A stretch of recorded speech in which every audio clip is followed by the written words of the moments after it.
Make sure to subscribe and turn on the notifications so you can be alerted when new content is released. Enjoy the video. Well, let's talk about a different level of consciousness because some people don't even know what that means.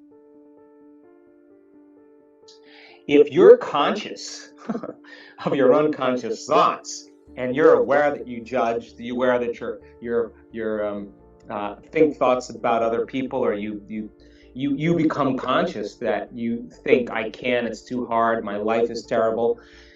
You become aware and conscious that you complain and you blame and you make excuses and you feel sorry for yourself and you talk poorly about other people. And you start noticing and becoming conscious that you're living in guilt and shame and unworthiness and fear, and you didn't even know that you were living in those states because you were part of the running the program.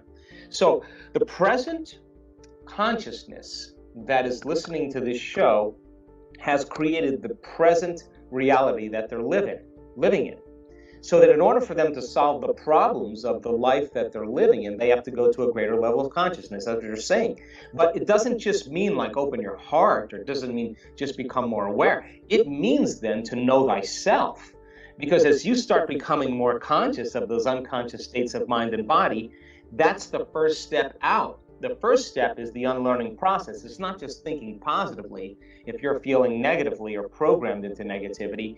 It's the whole package. So then as people begin to light a match in a dark place and they say, I can't stand up for world peace if I'm arguing with my coworker or with my neighbor. I can't stand up for compassion in the world if I'm cutting people off in traffic. It doesn't work that way. It's the first step is with us. So if you're working on yourself and I'm working on myself and everybody's working on themselves, that's enough to raise a level of consciousness that the side effect of that is an open heart, a more coherent brain. The side effect is you're less seduced by the conditions in your outer world because you see the hidden meaning behind all things, because you're not controlled and manipulated because you're no longer in the program. You're no longer asleep. You're no longer being manipulated by emotions, by fear and anger and hostility and prejudice.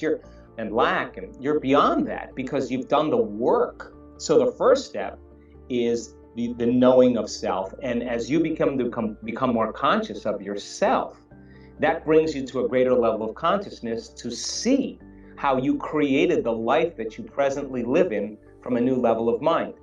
And if enough people begin to do that, all of a sudden they start resonating at the same frequency. And just like that bike that's balancing, or just like a group of grandfather clocks that all of a sudden over time start resonating in the same rhythm, now you have people's energy all connected. And that kind of emergence in biology creates power in numbers, and that becomes difficult to divide.